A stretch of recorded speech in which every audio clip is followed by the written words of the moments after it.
And welcome to a new season of Habs Unfiltered. I am your now returning host, Blain, and I'm joined by my co-host, Matt Smith. Good evening. How's she going? It's going well. We haven't done this in a long time. Yeah, it feels like it's been enough time for someone to go all the way around the world. Yeah. And honestly, since my deployment and then Treg being away and then your deployment, it just kind of seems like none of us have really been together since pretty much last year. Honestly, yeah, that's pretty much, Yeah. yeah, I think maybe a couple episodes last near the end of last season, but that's about Yeah. it. Yeah. It's just been onesies, twosies. That's good to be back. Oh yeah, it is. And for our listeners who maybe are new ones, this is season 9 for Habs Unfiltered. We are now the longest running independent podcast on the Montreal Canadiens, which, Confetti. yay. Yeah. That just means that people were dumb enough to listen, I guess. I don't know, something like that. Something like that. Yeah. So as we record, it is the 25th of October. Today is the day you're supposed to start wearing your poppies. As Matt mentioned, all three of us, Treg included, have all deployed in the last year as members of the Canadian Armed Forces, and the poppy is our way of saying remembering those who came before us. And for anyone that's new or hasn't really looked at it, our logo is essentially a poppy. It is a poppy with the name of the show over top of it in Habs colors. So it means something to us. So if you have the opportunity to get a poppy, wear it, um, we'd appreciate that. And so would the Legion, as they're using that to raise funds to help underprivileged veterans. And with that, we're going to get into hockey. So clearly, first show of the season, we're going to talk about the Canadiens and their interesting start to the year. Interesting is pretty much the word I'd be using too. But I don't know if it's a good thing. I went into this season with so much optimism, and I I looked at the roster makeup, and then like when I was away on an exercise in Fort Liberty, and that's when the trade happened for Lion A. And I was just so excited. Like everyone was talking about it that I was down on that exercise with. And then all of a sudden you see him around the team, you see him around the guys. He talks about his mental health, Yep. and he just kind of seemed like he was in a better place, and the guys were excited to be around him, and um the fan base was like, "Hey, we're gonna have a second line. This is gonna be nice. We're gonna have a weapon on the power play. Just imagine Lane Hudson passing this guy the puck, etc." And speed up a few weeks and I'm in Toronto seeing Tom Segura, and I can't have my cell phone on for the show, obviously. So after the show, I look at it when I'm at Boston Pizza, and it's Jack I get kicked out of the game, and this person fought, and this person got injured, and I'm like, what the hell's going on? And then I see, on the big screens at Boston Pizza that he goes down with this injury, and I'm just like, my heart just sunk, and I felt so bad for him, not just for the team. It was more personal for Lion A, for everything that Yeah. he went through. He just kind of seemed like he was in a better place. And coming out of player assistance, not a lot of those people come out of that and succeed, or they come out and they're different people. And I was really hoping that he was going to be able to hit the ground running. And I'm really hoping that this injury isn't going to be something that affects that.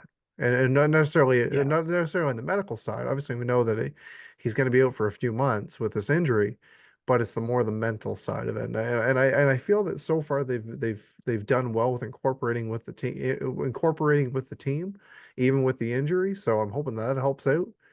But for the team as a whole, a lot of underperformers, and I know we'll get into a couple of them in a second, but Yeah.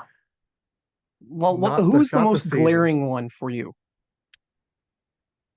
Um, Christian Dvorak Oh yeah? is one that I would throw out there like right away. The only reason I say Dvorak right off the bat is he's in a contract year. He's usually a guy that wins faceoffs. At least like he's not the best player. He really isn't. And he hasn't come to Montreal and been healthy, let alone performed to the cost of a cost of a first round pick. I was thinking that maybe he would come and just play a little bit harder, but the line that he centers, doesn't matter who is on that line, it has no identity. No. It has no push. It has no nothing. And I'll get into a little bit more in a bit, but I look at the Montreal Canadiens, they have a first line, a third line, and that's pretty much it. They've got no second line, and they got no fourth line. But when I Well, look and at that's part of it. There's no yeah, identity for the whole team. but when I look at Dvorak, it just plays die in a stick. He's got an assist in the 7 games, less than 13 minutes average a game, and he's winning 41% of his draws. And that's a far cry from a guy that's usually well above 50%. And that's really the main role for Yeah, him is a face-off guy, a defensive guy. And if you're losing 60% of the draws, and he takes a lot of draws in the he defensive does. zone, Yeah, that tells you that Montreal's stuck in the zone a lot. And we saw it. I mean, the Islanders game, they were right. stuck in that zone, what, 5, 6 minutes? Some way. I was like 3, 4 minutes. Yeah, but It was long. it's happening more and more often, right? And with a young Yeah. defense and with the injuries again, something else we'll get into, you can't have that, and you need these veteran players to be able to step up. He being one of them, and I think he's just playing himself out of the lineup, out of this team, and honestly, I'm looking at some of these guys. I know that they brought it up on Max Lapierre's show when they talked about Connor Sheary going on waivers. Well, Connor Sheary was a Stanley Cup winning player. He might not be the player that he used to be, but what's Christian Dvorak done that gets him this playing time and keeps him in the lineup when he doesn't do anything? Like he might be the next one out, and a deserving player comes into the lineup. I was They kind of did it with Armia. They did it with Armia. Yeah. Yeah, and I was kind of hoping that Dvorak would start the season off and play well, and not necessarily make put up points, but win those draws, play Yeah. solid defensively. That way, his value would be up come trade deadline, and they'd be able to get something of value Yeah. for him. But right now, they'd be It's lucky just to get rid of him. yeah. The fans would be lucky to get rid of him at this point. Yeah, I don't think St. Louis wants him gone yet. It's still No. fairly early in the season, and to be honest, when I saw the schedule come out. And I looked at it just before the season started. You got teams like Toronto, Boston, Pittsburgh, St. Louis is going to be Saturday night. Uh, there's a lot of really good, strong teams in there, and I thought, okay, their record's not going to be the best. 2, 3 wins out of 6 or 7 games, Right. which is where they're at. Yeah. But the problem is they're not really in some of those games. Like the Rangers game, they got totally slapped around Yeah, in every way, shape, and form. which is like it was crazy to watch. Like Yeah. when you start the game and you have those men on the ice that won all those cups, and Ken Not like Dryden that. speaking and Serge Savard speaking, etc. And then you start the game like that and you put up that kind of performance. Like they had better have a fire under their ass this weekend. Let's just say that. Well, yeah, especially after a day off. I mean, the team had their Halloween party, so there's a little bit of a team building there. Hopefully, they kind of just reset and they come out fresh Saturday. Um, and this is where I'm hoping my underperformer, my top of my list underperformer, really starts to show up. And for me, it's Doc. I know he's coming off a major injury. He missed all last season, and it takes a little bit of time to get your feet under you and get the timing right.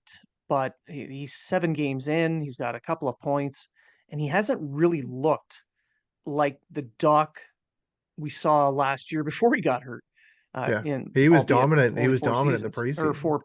Yeah, it was. Yeah, exactly. The preseason you did really well, really well, but now it seems like he's hesitant for some reason, Yes. and because of that he's underperforming Yeah. to the point where there's shows on French media, you know, podcasts and radio shows where some people are just looking to cut bait and trade him away. I wouldn't do that yet. No. Like he's got the potential. The guy was a first round pick. He was an early first round pick. Yeah. Um,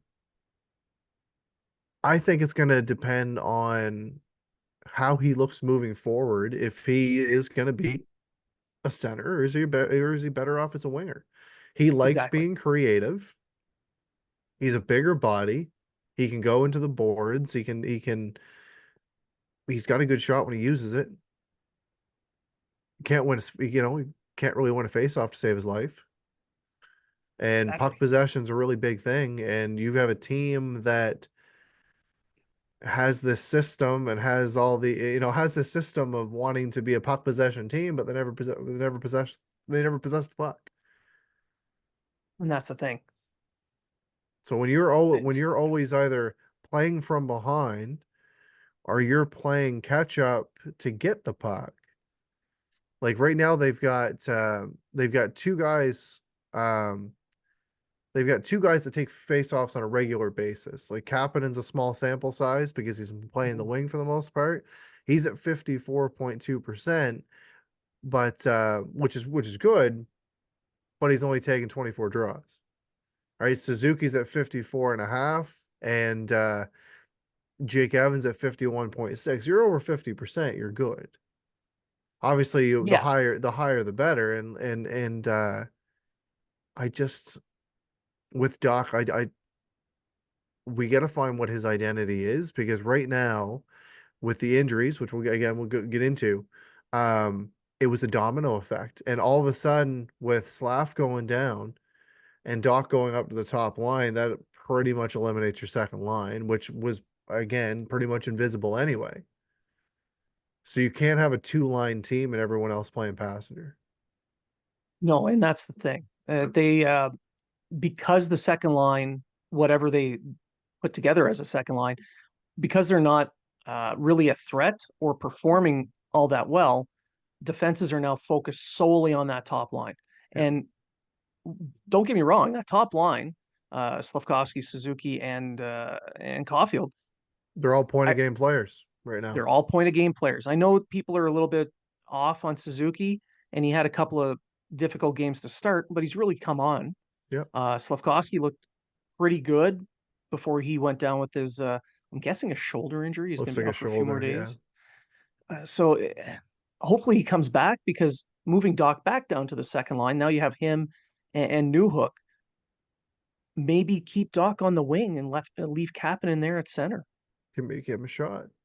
Give him a shot. Can't do any worse than what Doc was doing. No, Um, and maybe by simplifying his defensive assignment, Doc will have a little bit easier of a go on the offensive side, and it might right. build his confidence. You never Bottom know. line, this team, It's it's frustrating. It's it frustrating is. because when you have a team and a staff that have said we want to be in the mix, we Yeah. want to play meaningful hockey, we want this, we want this, we want this, and we heard it so many times throughout the preseason and in the build up to the year starting. This isn't a team that's going to be in the mix with the way that they're playing. No, And no. that's the players on the ice, that's the coaching staff, that's the decisions that were made by the coaching staff. That was decisions that were made by the general manager,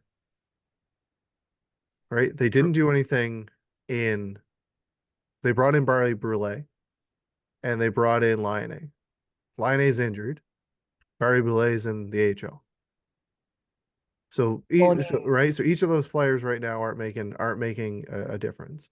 You have a power play that looks better than what it has. You have a penalty kill that looks better than what it has. But you have a coach that's teaching concepts. Concepts only get you so far. Systems aren't working. The defense looks awful. Yes, you've got injuries. Yes, you've got a young team, but at the same time, it looks awful. You're letting up far too many chances for the Well, chances that you're actually for the chances that you're giving on the other team. And I really do think it's a big problem right now that they didn't fill the position that Burrows left with um, a coach that plays to the strengths that St. Louis doesn't have. St. Louis has his strengths. You bring in a guy, a veteran guy, defensive minded coach that can be there to help with some of these systems. Because right now you can only play the go out and have fun hockey and find yourself and be the player you want to be so often until the puck's in the back of your net because you're playing too open. You can't play on the defensive side of the ice. yeah, and the Canadians, it's weird. Last season, their special teams sucked, and they were Yeah, strong 5-on-5. right. This season, their special teams are really, really good. The power plays in the top 12. Yeah, The penalty kill is, I think, second or third. So it's very strong special teams. But 5-on-5, they kind of suck. They're the worst team possession wise in the entire NHL. right. They give up the most scoring chances, not just per cap like total, but per capita as well. Like it's just unbelievable. And I don't know why Robidas doesn't get any heat for the defensive side because they do seem very disorganized in their own zone. Very much so. So And you got to yeah, look at it. It's the man defense that they play. They don't have a team right now that can orient themselves to play a man defense, especially against some of these better teams. well, it's kind of a Because hybrid system they got it there. They is play most times guys get into the zone, and as soon as they have pressure, it just seems like it's what do we do? well. What they're supposed to be doing is, according to what I've been seeing with their system, is they're man to man above the face-off circle, covering the defenseman. Then their zone below the face-off circle. They don't seem to be catching on to what they're supposed to be doing Yeah, on this system. yeah. It, How many times have you seen simplifying it it that maybe. both defensemen chase a guy behind the net, Oh yeah, yeah. That's not supposed to happen at all. I don't care right? what Like system you play. it's frustrating to watch. And again, you preach that you want to be in the mix. Right now, you're looking at a 5 to 10, like a top 5 to 7 pick again. Yeah, yeah, exactly. And some Honestly, people will say that's a success, right? Some well, people will say that's a success, but you know, I'm looking at it and like I want to see the Canadians play meaningful hockey as well. And you can only build your team through draft picks so much.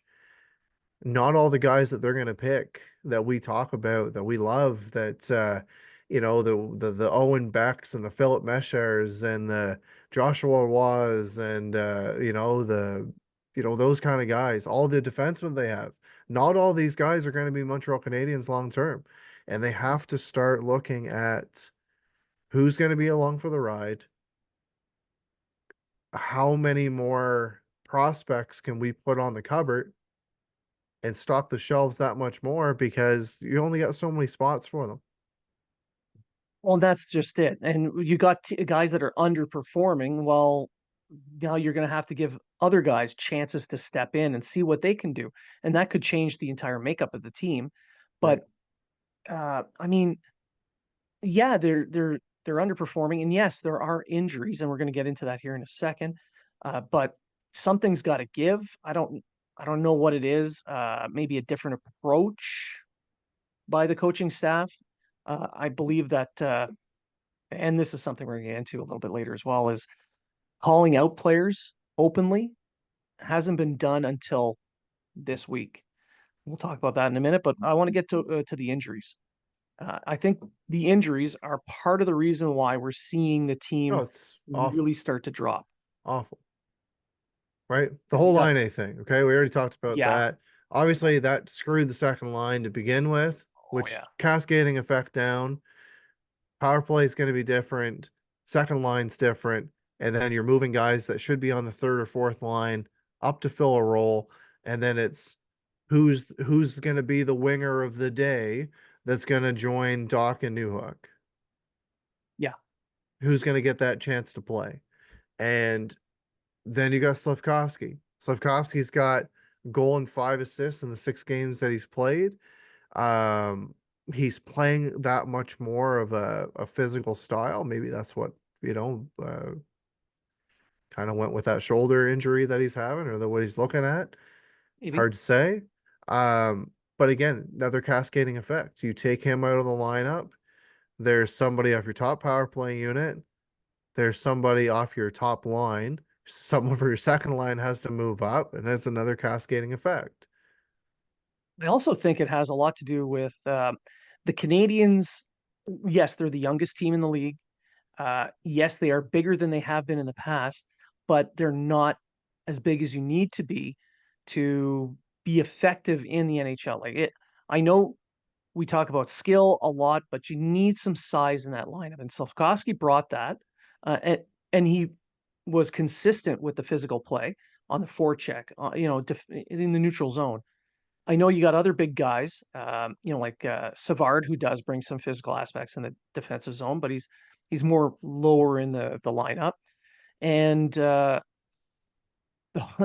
Henderson is one guy that truly I can't understand. I don't understand what's going on. Like this year, he's got 3 points in 7 games, so the production's starting to come back a little bit, but he's so inconsistent He is, but physically. they've kept the line together for a reason, Yep. and they're using him a little bit more during penalty kill and everything. I don't think he's looked out of Mhm. place there.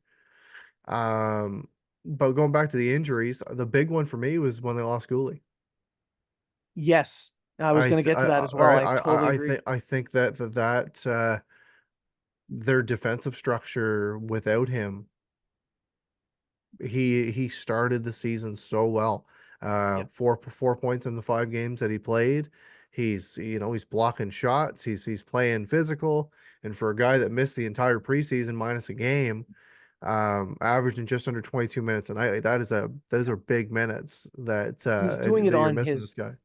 he's doing it on his off wing too. Yes, yes, And he's still that effective. He is still a plus player on a team that's given up a lot of goals. I know plus minus is not the best indicator, but the fact that there's more goals scored with him on the ice than off the ice, we know that he does make that. He does have an effect on that. he does. Defensively, he's clearing the zone effectively. He's clearing the front of the net effectively. He's only gotten one penalty all in those 5 games, so he's doing it within the confines of the rules, which is exactly what you're looking for. You don't hear his name a lot through the games that he played, Yeah, but at the end of the game, you you know he's look at the there. impact he's had. It's Yeah, it's massive, and you take him out of the lineup, and now you've got players moving out of the positions they should be in. Just that cascading effect that you mentioned with the forwards. It's right. exactly the same. And And then, now you got Justin Barron. yep. And And I know people hated him at the start of the year because they thought he wasn't doing that well. But you look at how he was doing the last few games, he is one of the most effective defensemen in the lineup over that time span until he got hurt. I'm far from being the president of the Justin Barron fan club, as you Yeah, know. I know. Um, Never want to see a guy go down like that, obviously. And hats off to Matheson for going in and doing what he needed to do against a guy that's, bigger and a lot tougher than he is. Way out of his Um, class, it was nice to weight see class. that Barron was out already skating on the ice. He wasn't with the team, but he skated prior to. Still considered day to day with that injury. Um, but I would rather have a Xhekaj and a Struble in the lineup over Barron, just from what the other guys bring. Well, when it comes to the puck possession metrics that we were talking about earlier, uh, Barron's at the top of the list for the team right now, Right. which it's not it's not very high, No. but he is at 50%, which is better than the rest of the team right now. Right. Even Matheson, his numbers are way down compared to what we're used to seeing, even though he's producing some points. Um, he's effectively he's not as effective as he was in the past. Um, My lineup was and it's essentially coming. my lineup to start the year was essentially how they started it, Yeah. minus Barron with the addition of Struble. I like Struble. I like his game. It's very it's simplistic. It's he plays within himself. He is physical, but not overly so. He doesn't overcommit. He's strong defensively. He has a good first pass. He is an effective defenseman. Excellent addition to like a bottom pair. Right. And this takes me to Xhekaj. We're going to talk about him now. He just got called out by St. Louis. It kind of like I want to be very clear that St. Louis didn't go out of his way to say anything bad about him. He didn't really say anything really that bad. He just wants more out of Xhekaj. And the only reason he mentioned it is because he was asked about Xhekaj. Yeah. But you look at the media, right? You look at the media and Jack is a fan favorite. He's He a is. he's a media favorite. He's a guy that brings something that the Canadians don't have. Yeah. He is a he's a this guy drops the gloves or he makes a hit or anything like that. It's a high it's on the highlight reel, right?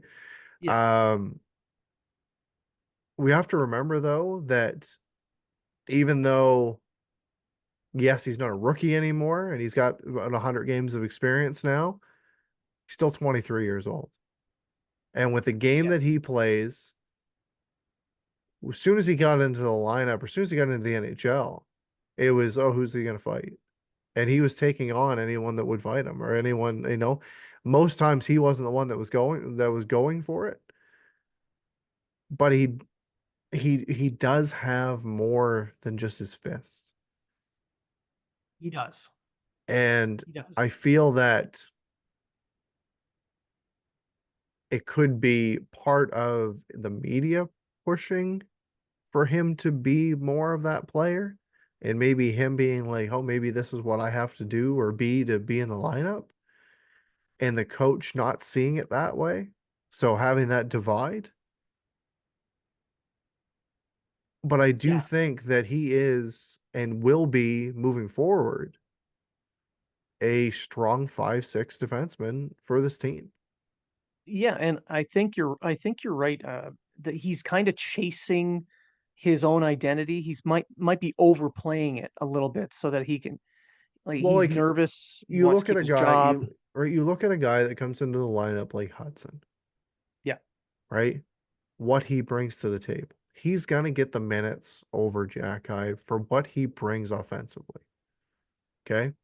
You even look at Logan Mayu, who can play a more offensive style, who's getting better defensively, but long term, he looks to be a guy that's going to play bigger minutes than Xhekaj. Does look that way. Yeah. Okay. You've got Caden Gooley, who's going to be a top pairing defenseman. Yeah. You've got Mike Matheson, another guy, top pairing Who's probably defenseman. going to be gone soon, though. Exactly. And then you've got a guy that's more than likely on his way out in Savard, but can play the key roles. Okay.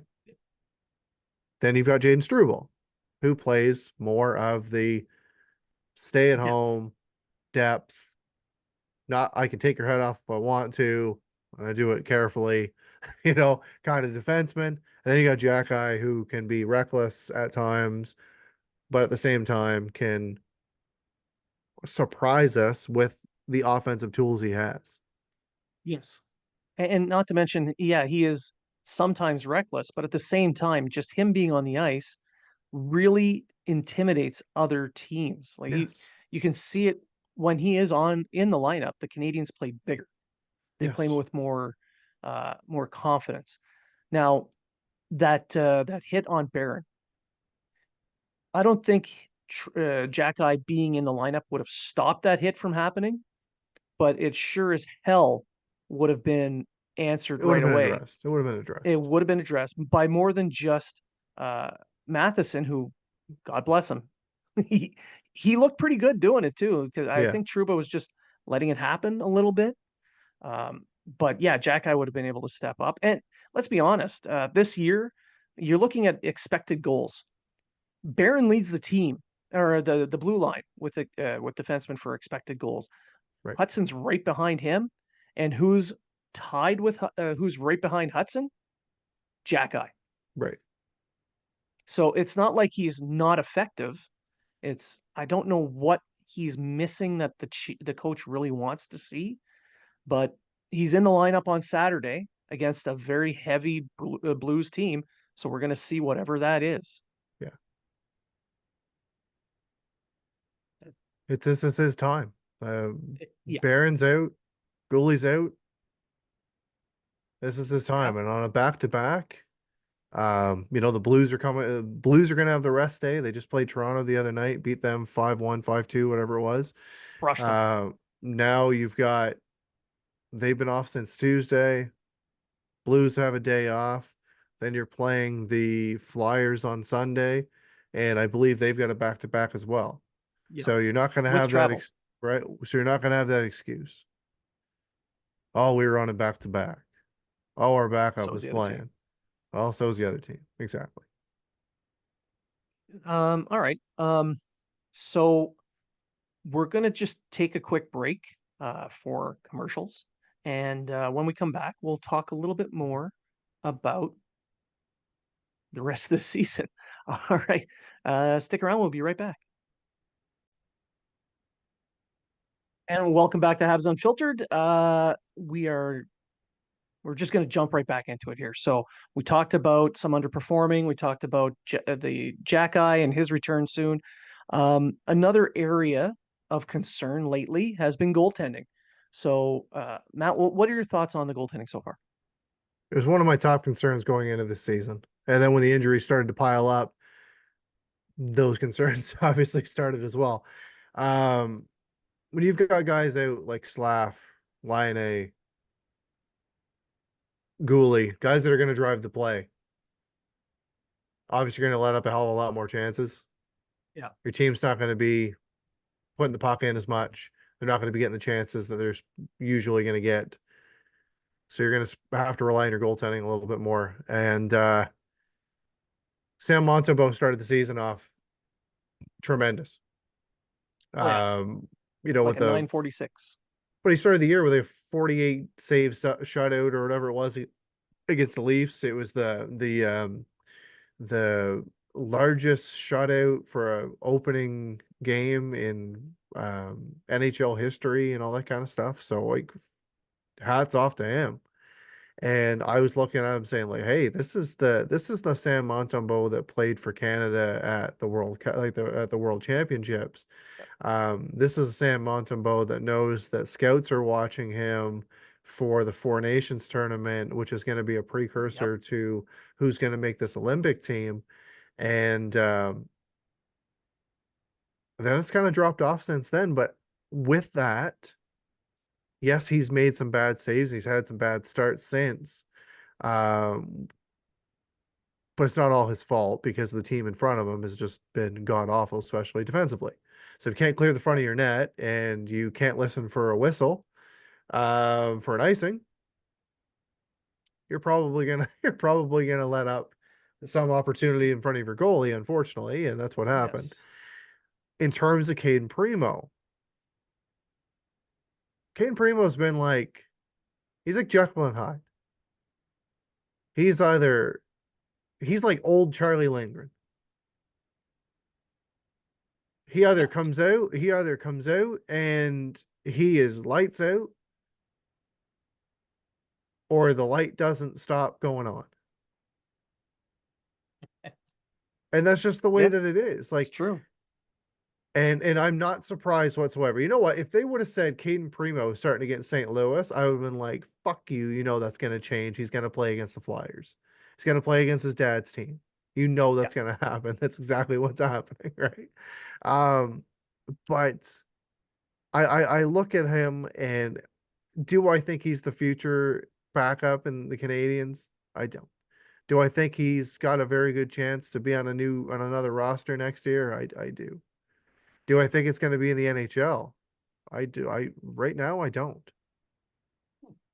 The way that he's been playing and the inconsistencies, a lot of teams have better backups in place, and I could see him being a guy that has to go through to be an AHL starter again to work his way up because he's got a leg up on a lot of people within the organization at the moment.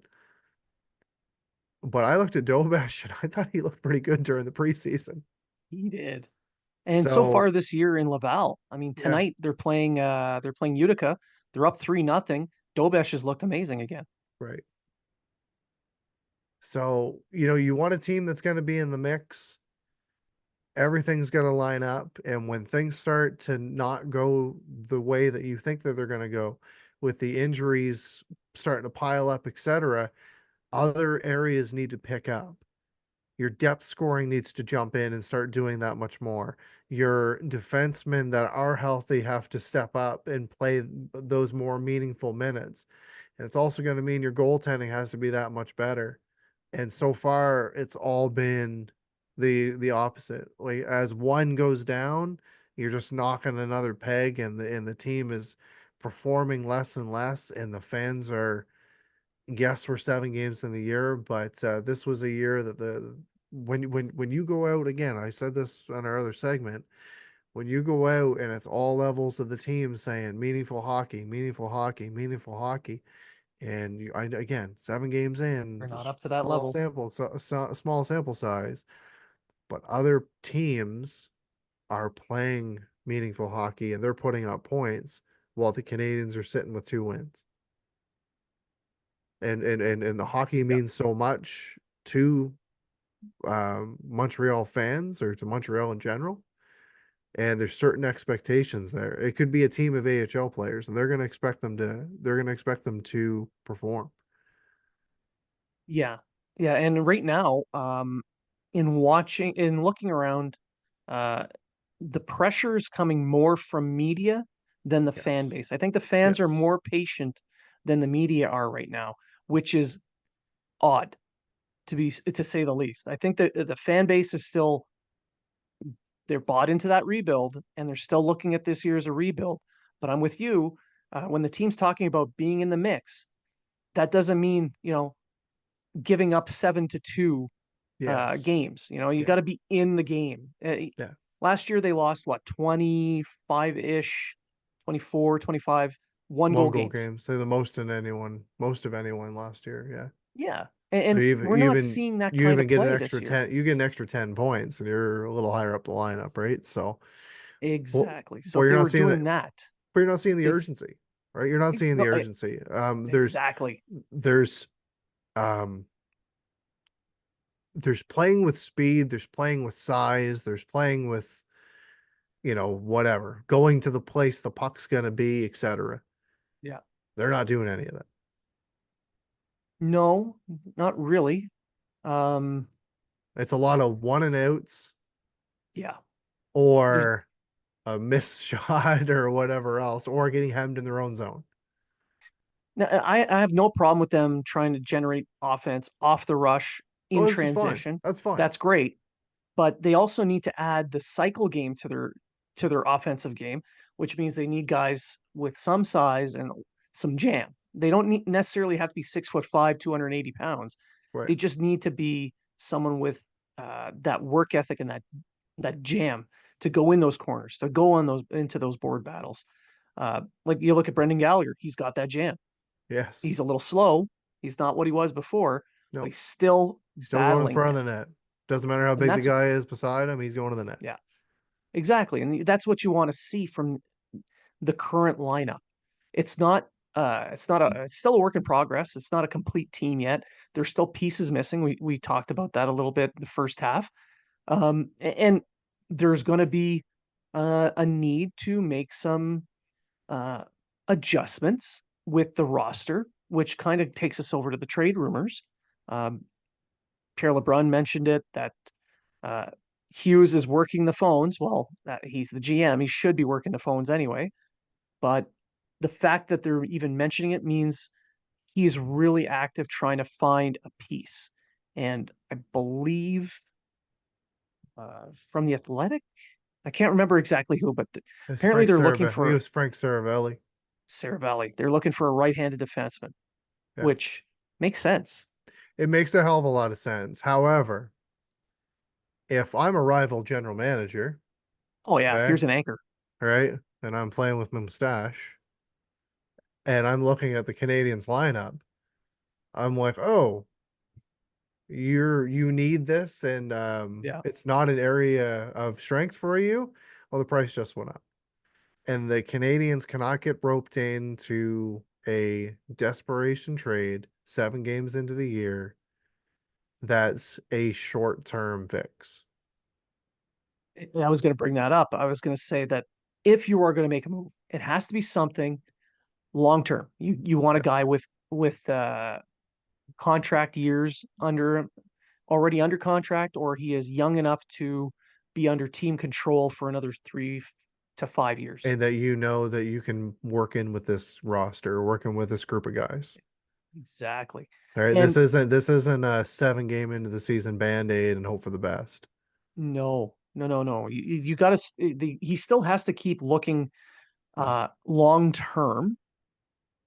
And with the number of picks that they have at their disposal, this super deep prospect pool with a ton of really interesting pieces at all positions. Yeah. Um, he's got the ammunition to get what he's looking for, Yeah. not just on the blue line, but some size up front, like a third line, a fourth line, even. You look at the Laval Rocket, who are doing really really well this season, and they got guys like Tuck and Xhekaj, Florian Xhekaj, playing on their fourth line. So there's a Right. big, heavy guys with a little bit of offensive skill who really They really disrupt. play well along the boards and in front Right. of the They're net. disruptors. Exactly. And they've You got the look at foot speed to keep you up. look at a lot of the better teams in the league over the last few years, and they have a disruptor type line. Yeah. I'm not saying Yeah. that they need to go out there and just like the one that I'm always going to go back to. And yes, they're not around anymore. The guys have got older, but you look at Cizikas, Martin, Clutterbuck. Might have been the best fourth line in the last 10 years. Those guys were wrecking balls, Yeah. and they would start a game against Sidney Crosby Yeah. and hem Crosby in his zone and punish him. I'm not saying that every team needs to have, or the Montreal Canadiens need to go out and get just that line. But they do need to have when I Type of look line. when I look at a lineup, you have your top line. There's let's just say the majority of your scoring. You got your second line, which is another matchup line, provides some offense as well. Then you've got a shutdown line, which the Evans line has been doing okay Yeah. at that and providing some depth scoring and penalty killing. Positive And, outcomes with the offense over the defense. and then your fourth line supposed to be the one. Okay, we need some energy. We just let up a goal. Let's bring Yeah. these guys out there. Let's punish their defensemen, especially their 5-6 pairing or their bottom lines, whatever. Do what we got to do Yeah. and get some energy going on the bench. Right now, they've got a 1 and a 3. Yeah. Yeah. They don't have that fourth line that can go out and kind of set the tone where they get the Well, puck in deep, just they do the even cycle. Pizzetta. Pizzetta played his first game the Yeah. other night against the Rangers, and it was a lost cause game anyway. So Yeah. even if he was out there and played the forecheck or whatever, are you gonna do that on a game that you lost 7-2? Oh, they lost that game in the first 5 minutes, Exactly. essentially. So him going out and throwing the big hit and everything like that, or looking for a fight or whatever else, like what's that gonna do? You're already it's I'm not gonna say it was a lost cause, but it was pretty much a lost cause, Kind of. Yeah, right? kind of Within was. the after the first period was over. Yeah. But but you're right. That's the kind of thing they need to have a more complete um lineup. Like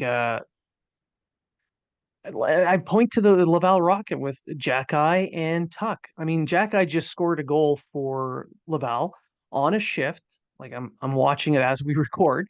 Oh, he scored tonight? On a yeah, they're up Nice. 4-2 over Utica right now, and Laval Nice. Xhekaj scored Laval's fourth goal, and it was a goal that was scored based on the physical aspect of the game that they bring. They're heavy, they're quick to the puck, they're dogged in pursuit of the puck, and they bring that energy. And it caused Utica to make a couple of little mistakes that they capitalized on. So that's the kind of thing you want to see at the NHL level from your fourth line.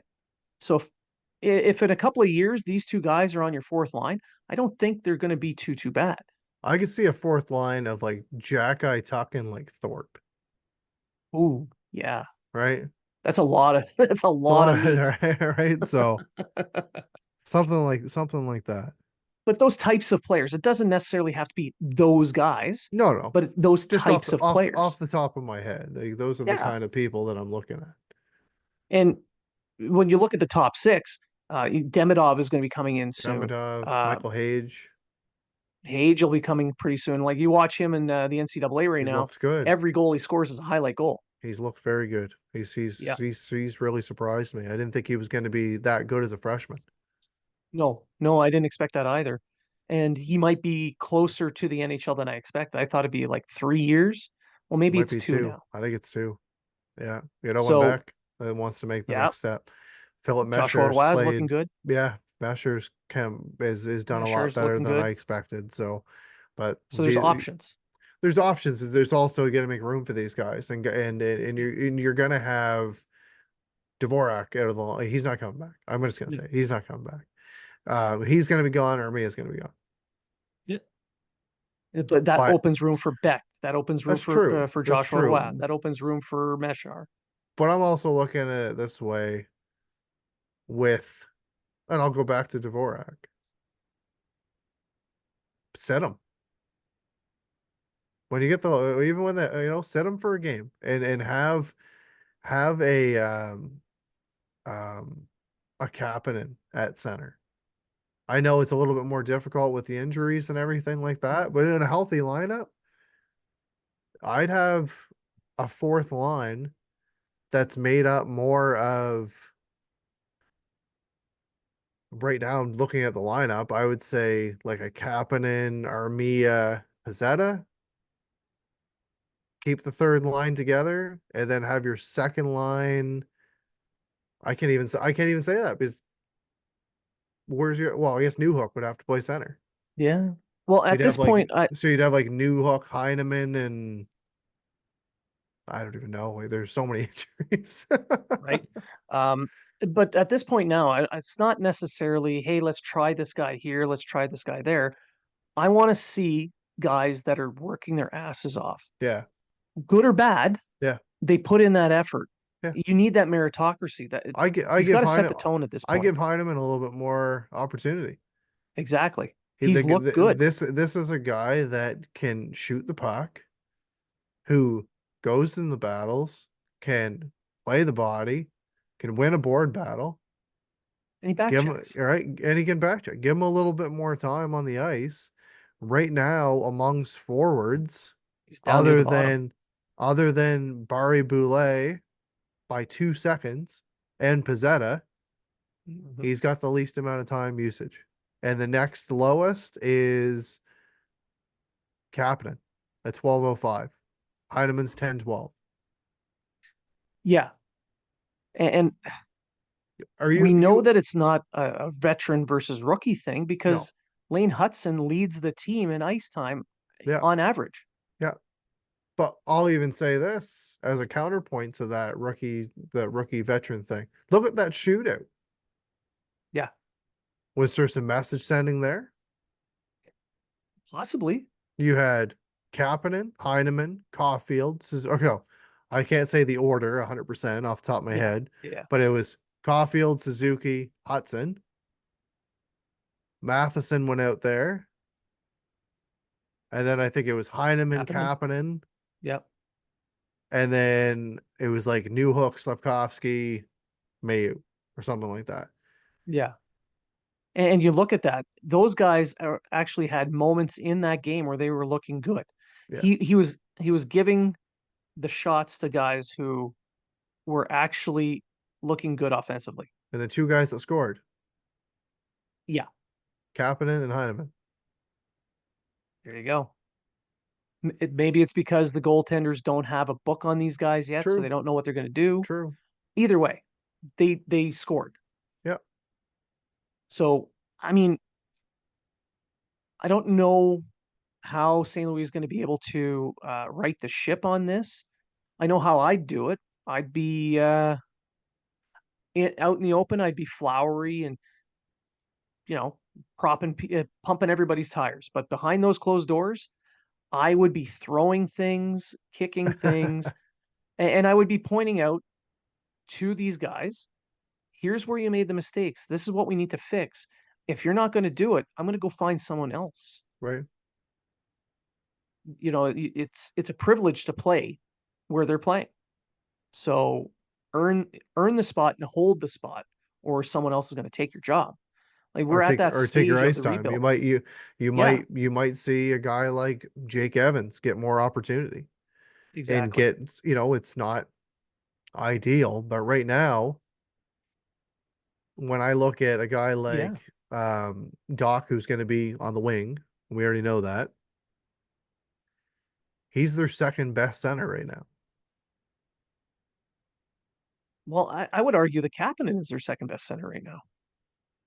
If he gets the opportunity. Yeah. Yeah. The games that he's played at center, he has looked very efficient Yeah. Yeah. and effective. Yeah. So start giving him more responsibility. See what you can get from him. Uh, it's not going to hurt anything. They're No. already losing games, Yeah, that's right. so why not? Right? I didn't have a chance to Um, see the practice lines, no. but did they have him at center or did they have him on the wing? I believe they had him at center again. Because I know they had New Hook at center, pretty sure. Yeah. So, Yeah, they tried him there. They had him there as well. I mean, okay. I saw that they'd used a few people at center, and which kind of points to a need in the system as well for higher end centers. So They're coming. yeah, They're coming.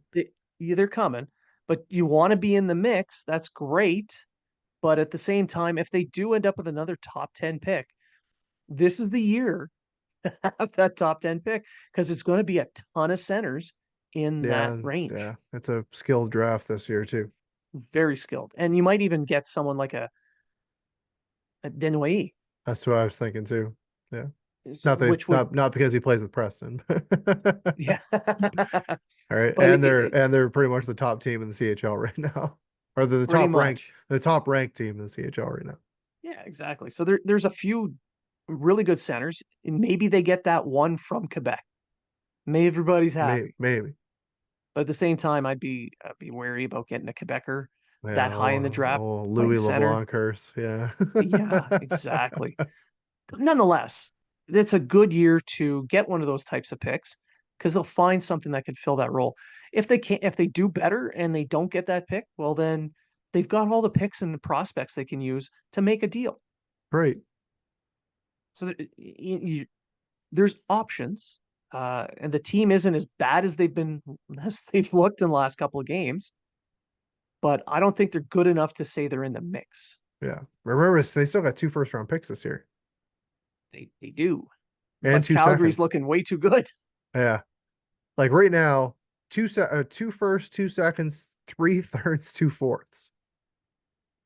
Tons of That's like trade that's bait. true. And again, it has to be some of that has to be trade bait.